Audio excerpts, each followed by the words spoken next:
어떤 일을 할 때 계속해서 반복되는 일이나 아니면 자꾸 고립되고 있거나 아니면 내 스스로 좀 어려움이 있을 때 이 환기를 시키는 것이 중요해요.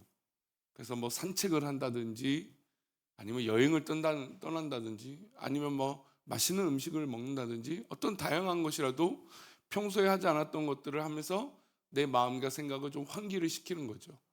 그래서 그렇게 환기를 시키면 좀 생각들이 정리가 되고 또 그렇게 꼭 어려움은 아니니까 그래서 그렇게 어려움에 우리가 빠져서 힘들어할 필요 없으니까 그런 마음으로 살지 아니하고 그냥 기쁨으로 믿음으로 서야겠다. 이제 그런 정리하는 시간을 우리는 이 환경의 변화 가운데 이렇게 누릴 수 있고 또 깨달을 수 있습니다. 그래서 우리가 이전에 기도원을 참 많이 갔던 이유 중에 하나가 지금이야 우리가 굳이 기도는 안 가도 우리가 지금 이 현실 가운데 참 기도할 수 있는 공간이 너무 많죠. 근데 예전에는 너무너무 답답한 거예요. 그러니까 뭐 어디 가는 일도 없고 나가는 일도 없고 가서 뭐 쳇바퀴처럼 일만 하고 그런 시대를 살았잖아요.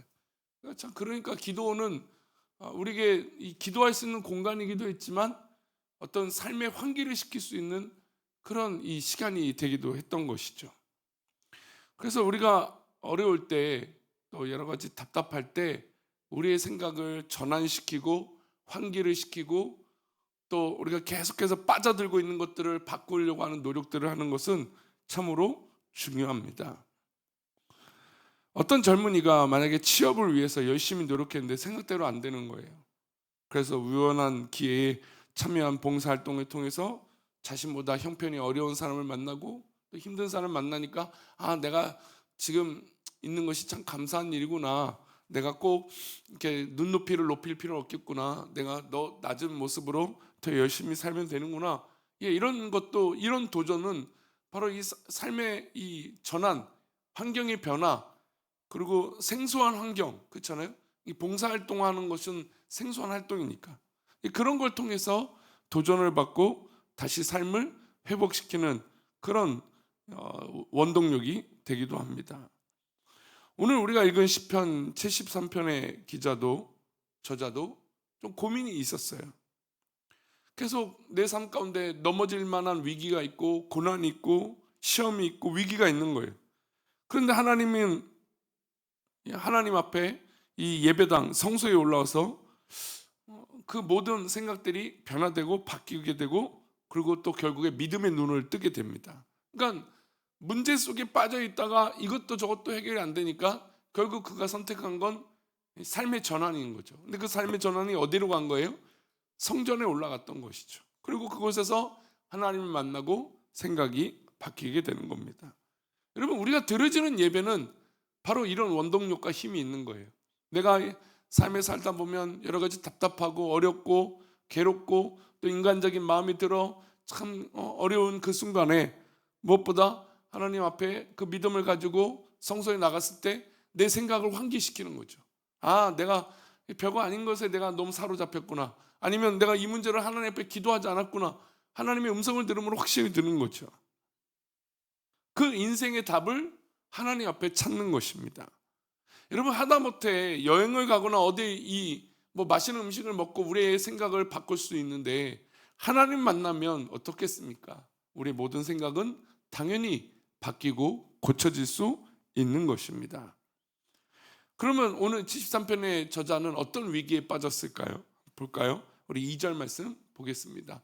나는 거의 넘어질 뻔하였고 나의 걸음이 미끄러질 뻔하였으니 지금 넘어질 뻔한 일이 있고 미끄러질 뻔한 일이 있는 거죠. 인생에 이런 위기가 있는 거죠.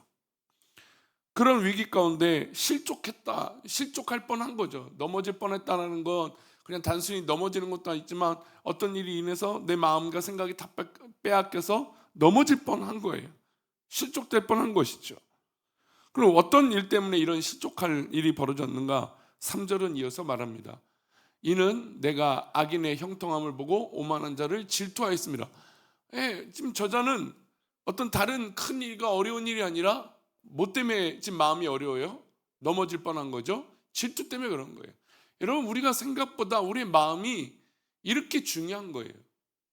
어떤 결과와 행동과 보여지는 어떤 큰 일이 문제가 아니라 오히려 별거 아닌 마음, 아니면 어떻게 보면 어떤 질투. 근데 여러분, 우리는 질투를 느꼈을 때 인정해야 돼요. 저자는 사실 좀 그걸 인정하는 거죠. 우리가 요즘 말로, 세상 사람 말로 쿨한 척, 좋은 척. 여러분, 우리가 그렇지 않을 때가 훨씬 더 많잖아요. 우리 마음이 힘들고 그게 자꾸 내 마음속에 자꾸 커지는 거예요. 그래서 힘들어지죠. 내가 왜 자꾸 이럴까? 근데 그 본인의 마음엔 질투가 있는 것이고 괴로운 마음이 있는 것이죠. 그를 인정한 거예요. 그를 만난 것이죠. 여러분, 질투가 별게 아닌 게 아니죠. 이 저자도 넘어질 뻔한 거예요. 우리를 넘어뜨리는 게 바로 질투고 그런 마음의 상태라는 것입니다. 근데 보니까 왜 질투라는가? 악인이 너무 잘 되는 거예요. 저 악인이, 아부하는 악인이, 또 죄 짓는 악인이, 별 능력 없는 악인이 더 잘 되는 거죠. 요즘 세상에 보면 그런 일들이 많지 않습니까? 그때 우리는 질투를 느낍니다. 그래서 시인은 하나님 앞에서 미끄러질 뻔하였다고, 실족할 뻔하였다고 고백하고 있죠. 그럼 구체적으로 악인이 어떤 형통함과 번성함을 보였는지 저자는 자세하게 설명하고 있습니다. 우리 5절 말씀입니다. 함께 읽겠습니다. 사람들이 당하는 고난이 그들에게는 없고 사람들이 당하는 재앙도 그들에게도 없나니. 우리는 정말 죽을 말둥 열심히 살고 있고 최선을 다해 살고 있는데, 저 악인은 고난도 없고 힘들어하는 것도 없는데 잘 되는 거죠. 여러분, 세상에 그런 사람도 있잖아요. 얍삽 빨라갖고 우리는 허리를 숙이고 수고하고 있는데 그들은 허리 숙이지 않고 그저 말로만 때우는 사람들. 그런 기회주의자들. 그리고 아부와 아첨과 편가르기로 자기만 편하려고 하는 사람들. 얼마나 그렇습니까? 고난과 재앙이 악인이 피해가는 것을 보는 거죠. 많은 사람들은 고난을 당하고 있고 어려움을 자초하고 열심히 살아가고 있는데, 이 악인은 고난도 없고 어려운 것도 없는 것입니다. 그래서 마음이 질투가 일어나는 거예요. 왜 저 악인은 저렇게 잘 되는가? 왜 악인은 저렇게 내가 볼 때는 저게 나쁜 게 뻔히 보이는데 왜 다른 사람들은 저걸 못 볼까? 속이 상한 것이죠. 그리고 시인은 이 질투가 견딜 수 없어서 계속 고백합니다. 7절입니다. 함께 읽겠습니다. 살찜으로 그들의 눈이 솟아나며 그들의 소득은 마음의 소음보다 많으며. 우리나라가 요즘 최근에, 물론 어젯밤에 삼성전자 노조가 이제 타협을 했다, 협상을 했다. 다행이죠. 근데 우리가 예전에 느꼈던 90년대, 2000년대 이런 파업과는 어떻습니까? 요즘 너무너무 다른 시대죠. 그래서 현대자동차가 타협을 한다, 이게 삼성 대기업에 파업을 한다. 그럼 옛날처럼 아이고 어려운 사람들 그래 더 이런 게 아니라, 어떻게 저렇게, 물론 대우를 받는 건 당연하죠. 근데 어떻게 저렇게 또 사회적 지지를 사실은 좀 옛날만큼은 받지 못하는 것 같아요. 어떻게 해석하기 좀 나름이겠지만, 근데 보니까 얼마나 그들의 소득과 그들의 살찜이 얼마나 놀랍습니까? 근데 지금 시편의 저자는 그걸 느끼는 거예요. 저 악인들이 딱 봐도 악한데 너무너무 잘 되는 것이죠. 배부른 것이죠. 견딜 수가 없었습니다. 9절 말씀입니다. 함께 읽겠습니다. 그들의 입은 하늘에 두고 그들의 혀는 땅에 두루 다니도다. 여러분, 악인들은 또 그 입이 얼마나 우리를 괴롭게 합니까? 근데 이 시편의 저자는 이렇게 표현해요. 시적 표현이니까. 입은 하늘에 두고 그들의 혀는 땅에 두고 두루 다니고. 얼마나 이 모습이 질투가 나고 속상한지, 그냥 날아다니는 것 같고 땅에서도 호통을 치는 것 같은 그런 모습이 이 땅 가운데 이 악인이 있는 것입니다. 그러면 이때쯤 이제 그런 생각이 드는 거죠. 왜 하나님은 이들을 가만두시는 걸까? 왜 하나님은 이 악인들을 왜 벌하시지 않으시는 걸까? 내가 조금만 잘못하면 하나님 나를 혼내시는데 왜 저 악인은 저렇게 가만두시는 걸까? 그런 생각이 들기 시작했던 겁니다. 이 또한 견딜 수가 없었던 거죠. 12절입니다. 함께 읽겠습니다. 볼지어다 이들은 악인들이라도 항상 평안하고 재물은 더욱 불어나는. 이 악인은 보니까 항상 평안한 거예요. 나는 하나님 믿고 하나님을 신뢰하는데 오히려 나는 힘들고 더 불편하고 어려운 거죠. 근데 저 악인은 편안한 걸 넘어서 재물도 넘쳐나는 겁니다. 이런 일을 어떻게 시인은 견딜 수 있을까요? 이런 악인이 나와 아무 상관없으면 좋겠지만 우리 주변에 이런 악인들이 있다라는 것이죠. 그래서 더 견딜 수가 없습니다. 그래서 그는 하나님 앞에 미끄러질 뻔했고 넘어질 뻔했고 실족할 뻔했습니다.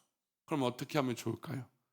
그런데 시인의 고민이 한 번에 해결된 장소가 있었어요. 이 고민과 이 모든 상황이 단 한 방에 해결되는 곳이 있었어요. 그것이 어디일까요? 17절입니다. 함께 읽겠습니다. 하나님의 성소에 들어갈 때에야 그들의 종말을 내가 깨달았네.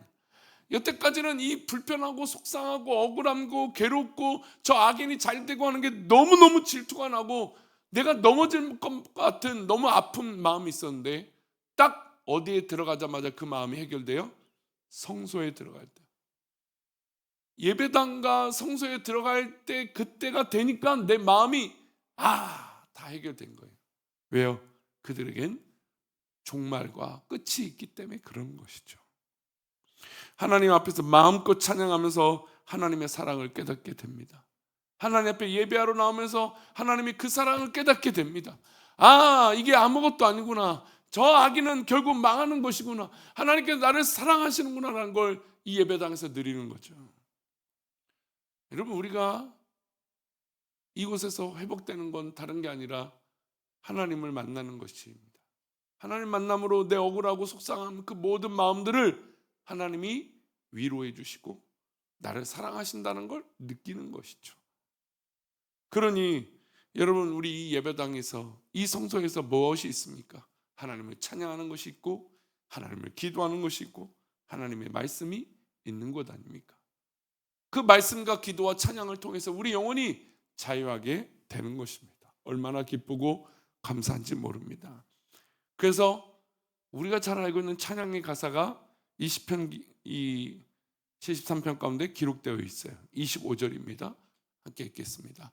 하늘에서는 주 외에 누가 내게 있으리요 땅에서는 주밖에 내가 사모할 리 없나이다.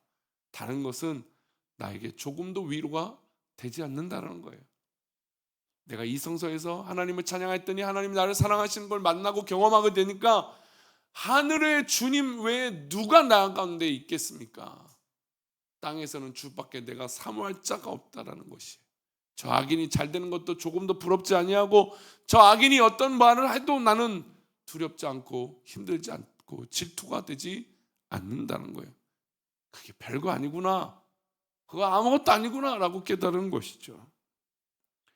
부디 오늘 새벽에 기도하는 성도님들 이렇게 되시기를 소망합니다. 우리가 이 성전에 나와 기도하는 것, 하나님 앞에 예배하는 것, 하나님을 찬양하는 복이 여러분 가운데 있습니다. 여러분 가운데 이 복을 누리셔서 마음껏 하나님을 찬양하고 기뻐하고 기도하는 우리 모두가 되시기를 축원합니다. 기도하겠습니다. 하나님 아버지, 우리를 사랑하셔서 우리가 다른 곳 있지 아니하고 이 예배당에 이 성소에 있도록 인도해 주셔서 하나님 감사합니다. 이 새벽을 깨우고 기도하는 성도들에게 더 큰 기쁨을 주시고 더 큰 은혜를 주시고 하나님 하늘 위에 누구를 또 땅에 주밖에 없음을 고백하며 우리 영혼이 마음껏 하나님을 찬양하는 은혜를 경험하게 하여 주옵소서. 나를 괴롭게 하는 모든 악한 것들과 나를 대적하는 모든 것들과 그런 마음의 모든 것들을 물리쳐 주시고 끊어내 주시고 주의 크신 은혜로 우리를 붙잡아 주시옵소서. 우리들을 그렇게 인도하시며 우리와 함께하여 주시고 우리 이끌어 주실 것을 믿고 감사하며 거룩하신 예수 그리스도 이름으로 기도 올려옵나이다. 아멘.